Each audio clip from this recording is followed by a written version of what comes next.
You're listening to Puma Podcast. Welcome to Curious Ako, Teka Teka's newest segment. Our goal is to boost awareness, understanding, and appreciation of science and technology and their impact on our lives. I'm Jill Caro, executive producer of Teka Teka and your host for Curious Ako. Joining me today is marine scientist Dr. Limnuel Aragones. He is also a professor at the UP Institute of Environmental Science and Meteorology and head of the Marine Mammal Research and Conservation Laboratory or MMRCL.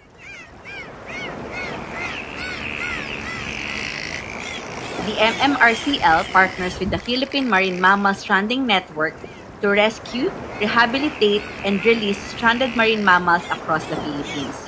They maintain a database of stranding events, analyze animal tissues, and study emerging diseases, histopathology, genomics, and natural history of these marine species. In this episode, we'll discuss the causes of marine mammal strandings, the importance of long-term research and data, and how local governments can support marine scientists and conservationists.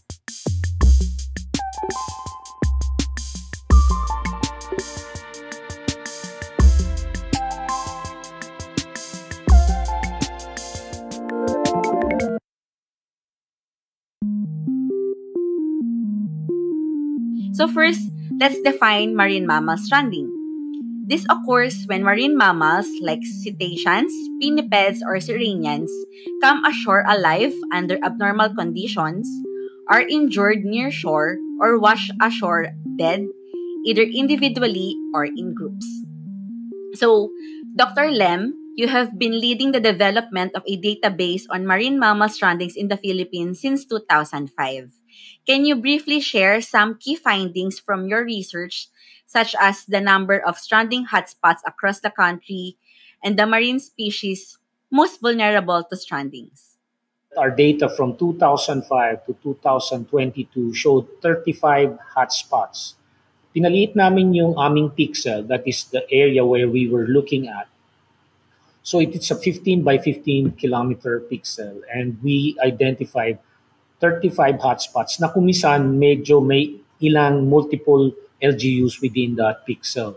In terms of species, we know for a fact that there are 28 stranded marine mammals in the Philippines, but there's a total of 30 marine mammals in the Philippines. May dalawa pang fortunately hindi nag-strand. Ano?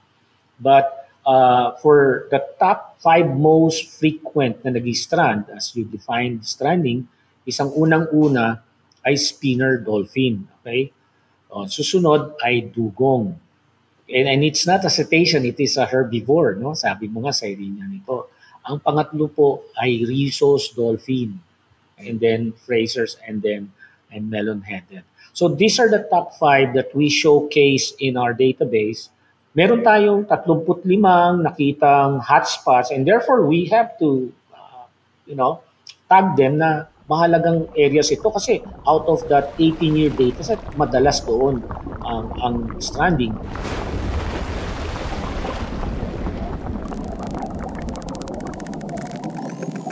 Pero ano po yung primary causes of marine mammal stranding in the Philippines and how do they vary between natural and human-induced factors? Actually, ang causes ng strandings at causes ng mortality eventually when live animals strand are magkaiba. No? And we've been looking at both scenarios. Mahirap talagang ma-determine ang cause ng mortality ng strander, and in fact, even mas mahirap pang ma-determine yung cause ng stranding. There are natural factors that can influence stranding. Yan ay mga matatanda na o sila ay may sakit or sila ay kinain ng isa pang mas malaki sa kanila or top predator sa kanila. But there are far more now threats due to human influence. And ito nga yung pinakita namin doon sa paper na yun. Pinaliwanag namin na most likely the influence of fisheries, which is due to the growing number of fishing gear out there, fishing effort out there. And so, pag productive din ang dagat at nandun din ang ating mga dolphins, nandun din ang ating mga kababayang nangingisda. And most likely, there is this interaction that these animals, sort of undergo. Ano ba itong interactions na to? Remember, I just like to remind na ang mga marine mammals ay tulad natin na humihinga. So hindi sila isda na may hasang na nag-absorb silang dissolved oxygen sa ilalim ng tubig. So kung sila ay ma-entangle sa lambat o madali sila ng hook na may line, they can be weakened by such, ang tawag namin, debilitated by such entanglement and other fishing interaction. So yun ay fisheries interaction, yun ay human-induced component. And sa previous study pa namin, nakita namin na about 33% of strandings are due to that reason. And sa bago naming study, nakita namin na tumataas ang causes ng furthermore of this influence ng fisheries interaction. At hindi pa namin, doon sa luma naming study, hindi namin naisama yung acoustic trauma, yung impact ng dynamite blast. And ito ang mukhang nagiging isang dahilan kung bakit madalas ang mas maraming nag-strand na buhay pa. So ano ba ang ibig sabihin ng nakita naming 60 to 65% of our strandings are live? So sa 10 mag-stand, ibig sabihin nun, 6 ay buhay. Yun ang 60 to 65%. Ang sa buong mundo, karaniwan ay 2 lang o 2 o 3 ang karaniwang nag-strand na buhay. Karamihan ay patay. Bakit sa atin ay napakataas ng mga buhay? So we are suspecting that fisheries interaction, both the legal fishing and the illegal fishing, particularly due to dynamite blast na nagka-impact sa kanilang acoustics na napakahalaga sa kanilang paghahanap ng pagkain, sa paghahanap ng kanilang daan, sa paghahanap ng kanilang mga partner, ay pwedeng ikakos ng kanyang pagkahina o pagkasakit o pagkamatay eventually. Posible ding mataas ang component ng contribution ng pollution. Pollution na galing pa sa lupa. No? Mga nakikita kaming mga impact ng mga sakit tulad ng toxoplasmosis na karaniwang nakukuha sa tae ng pusa. So ibig sabihin nito ay ang tae ng pusa ay pumupunta sa ilog, gumugulong papunta ng dagat, makakain ng isda, etc. na makakain naman ito ng dolphin para ito ay mag-manifest sa dolphin. Maraming factors, and sa totoo lang, iniisa-isa namin ito para magkaroon kami ng elimination para malaman namin at quantify namin, malaman namin kung ano ba yung pinakamalaking component na aming unang i-address o ma-reduce or para masabi sa mga concerned agencies na, uy, tulong-tulong tayong i-reduce ito kasi ito ang major cause ng stranding o pagkamatay ng mga marine mammals.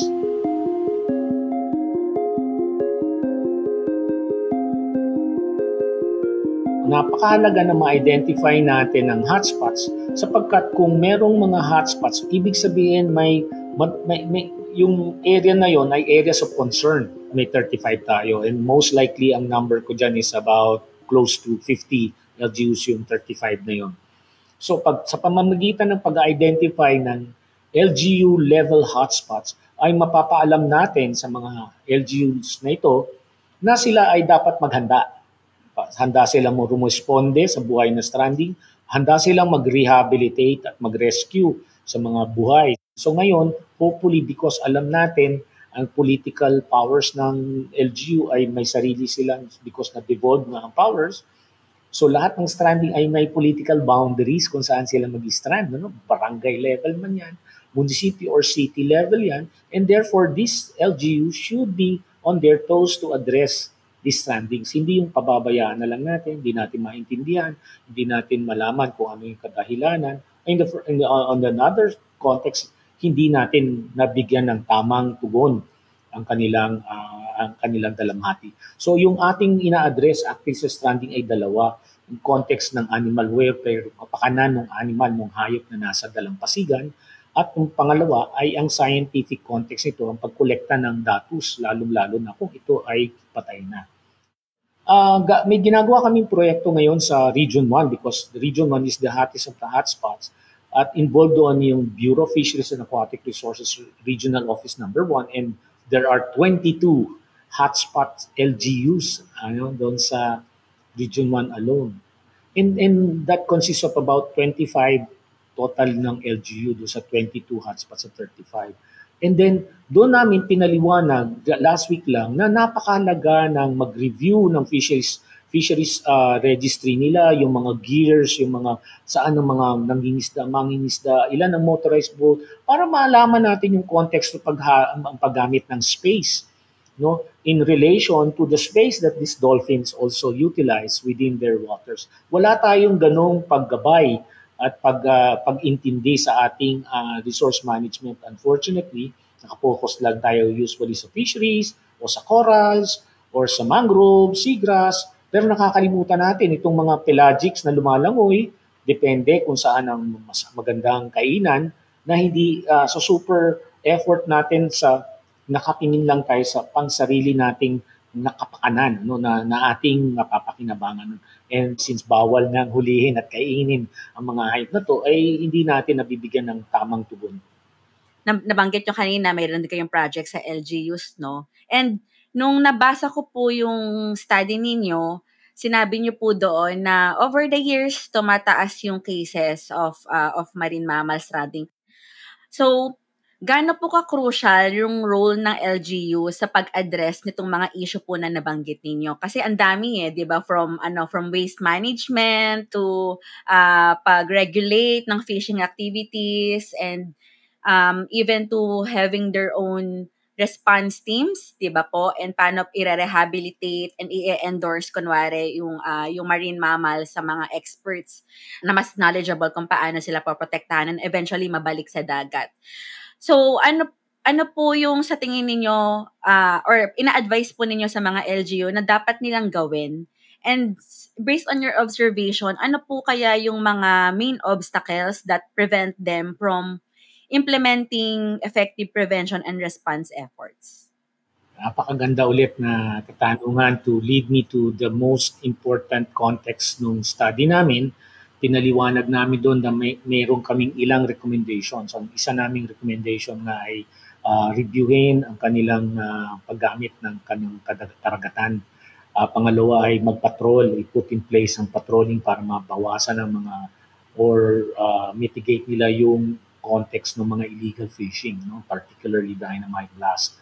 Pangatlo ay magpatuloy or palaganap ng information, education, communication campaigns regarding marine mammals, their roles in the ecosystem, and their importance, and why we should be addressing strandings. And pang-apat po talaga ay yung context ng institutionalization para hindi po lagi troubleshooting lang ang ating ginagawa with regards to stranding. Ang maganda po sana ay may mga ordinansya na nakapaloob sa Republic Act 8550, and this is the Fisheries Code of 1998 as amended in 2017 na 10654. Kaakibat doon ang mga similar provisions na sinabi sa RA 9147 of 2001. So lahat po ito ay nakaakma sa balaod or batas na pwedeng lagyan ng konteksto sa baba ng ordinansya na unfortunately wala pong nag-exist na ganun. So kung meron po sanang stranding response ordinance or di ba, malinaw na may nakapaloob na budget, may nakapaloob na effort, may mga tao po doon. Hindi yung every stranding ay 18 taon na po kaming gumagawa nitong effort na to. Ay pare-parehas pa rin po, parang troubleshoot pa rin. Every time may stranding, ito, laging hahanapin ito, ganito, laging naghahanapan ng, and sana nakaput in place ito. And institutionalization is the real way to engage. Ano ba yung kind of support na dapat i-demand ng publiko sa national government to help these LGUs in strengthening their efforts to address marine mammal strandings? And yung mga listeners po kaya natin, how can they urge LGUs to respond more effectively to this issue? I believe the listed LGU should have at least put in place a set of infra or tanks man lang, and team to respond. And we can do the training for them. We can help them build ano ba yung appropriate size ng tank. Pangalawa ay talaga ang hinihingi ko ay institutionalization. I hope the electorate will be of those hotspots will be now concerned about the growing numbers na nag-i-strand palagi sa kanilang lugar. No? I think I will extend my answer by saying that every individual can help, in stranding response. We check out immediately our website pmmsn.org. Then meron kaming instructions doon sa manual namin. Ano ba ang gagawin? And this can be simply addressed by having some context of emergency first response. Ano ba yung ginagawa natin sa mga tao na nagsi-CPR tayo, no? So may ABC tayo, airway, breathing, circulation. Kami naman sa emergency first response namin sa Marine Mammals, meron kaming ABCs din yung ginaya namin.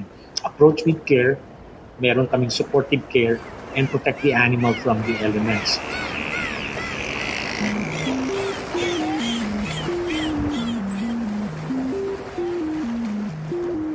So kung may nakita tayong live animal, actually, ang unang-una nating iingatan ay yung kanyang ilong. Yung kanyang ilong ay nasa ulo, nasa ibabaw ng ulo niya.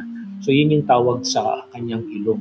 Since sila ay marine mammals, nag-evolve na yung butas ng ilong nila ay madaling makahinga pag sila ay nag-surface sa ibabaw ng tubig. Yun yung parte na pinakamahalagang protection na natin. Kasi pag mahina na yung animal, pagulong-gulong na lang siya sa waves, no? Pagulong-gulong na lang siya at prone siya na paghinga niya ay makaka-aspirate siya ng tubig na pwedeng mag-cause ng malunod siya or dahan-dahan siyang mamamatay sa infection sa kanyang respiratory or sa lungs niya that can cause pneumonia na pwede ring balas or buhangin na makapasok doon or maliit na butil ng dahon. Pangalawa, protect natin yung kanyang eyes kasi yung mata niya ay walang palubog tulad ng sa atin. Yung mata niya na nandito sa tagiliran, karaniwan yung mga tumutulong, di nila naramdaman. Yung relo nila mismo, tumama na doon sa mata, na trauma yung mata. So, mas mahirap siyang alagaan, mas tagal.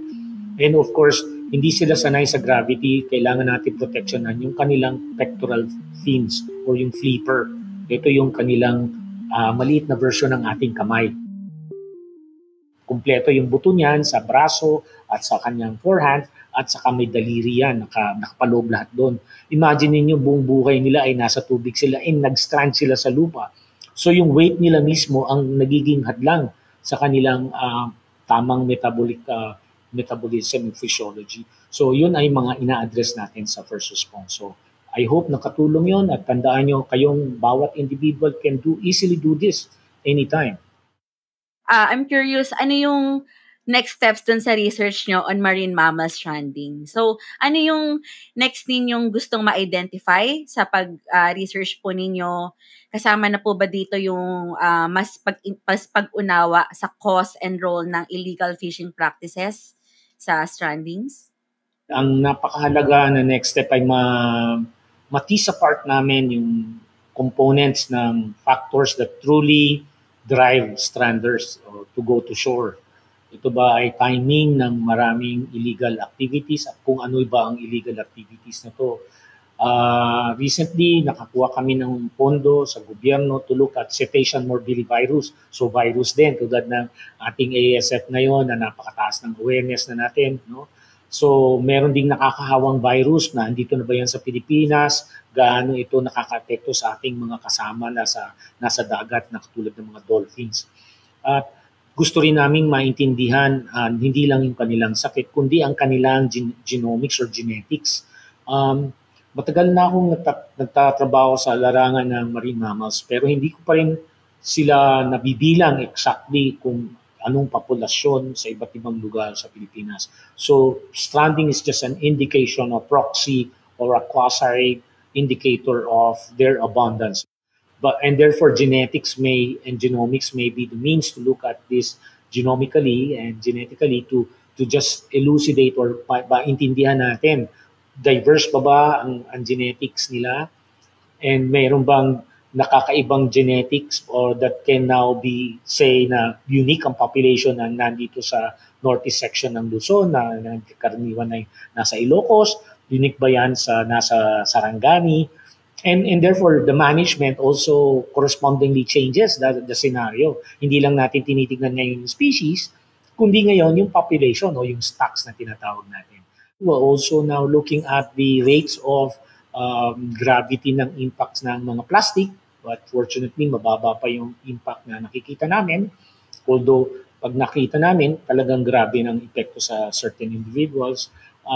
We have been looking at also, and we will further understand the sounds.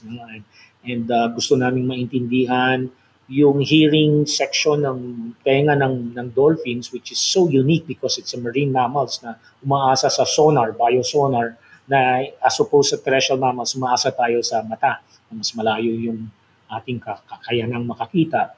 Sa kanila, mas malayo yung kanilang makakita or paraan ng pagkakita via their hearing. And how do they react to certain sounds like dynamite blast na pwedeng nakapekto sa kanilang pandinig at namamask ngayon yung kanilang communication and the other. So ang dami pa. We are merely scratching the surface, ika nga. Bilang isang siyentista sa field na to, this is an open field. So nananawagan ako sa mga interesado rin na gustong sumama sa amin. Of course, kami lang ay graduate degree program sa UP IESM and therefore you should be already on the track towards an undergraduate level that can do either computer biology, pathology, and the like.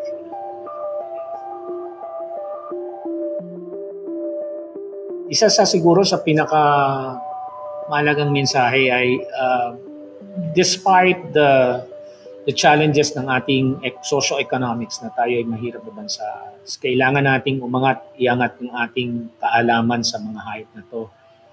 I would say na mababa pa yung mainstreaming natin sa ating context ng marine mammals. Karaniwan ng mga Pilipino, ang turing sa mga marine mammals ay malaking isda.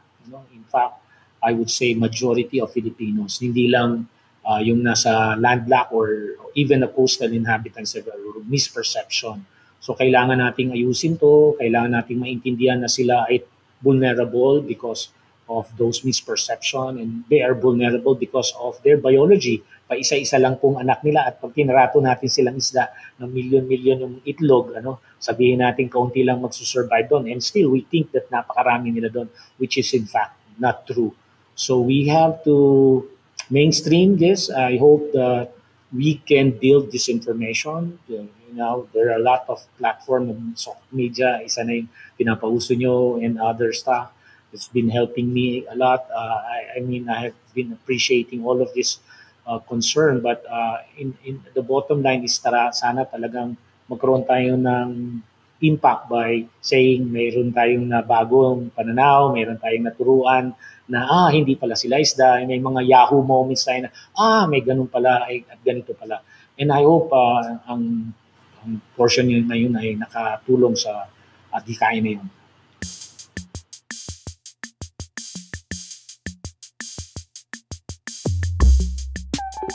Thank you very much, Dr. Lem, for this enlightening discussion. I hope our listeners learned a lot about marine mammal stranding and why this needs urgent attention. Again, I'm Jill Caro, and this was today's episode of Curious Ako by Teka Teka. Our audio editors are Mark Casilian and Pidoy Blanco, and our editor-in-chief is Carl Javier. If you found this episode insightful, please share it with a friend. And if you want to learn more about the works of the Marine Mammal Research and Conservation Laboratory or the Philippine Marine Mammal Stranding Network, please get in touch with Dr. Lemuel Aragones. Check the episode description for his contact information. Thank you and watch out for our next episode.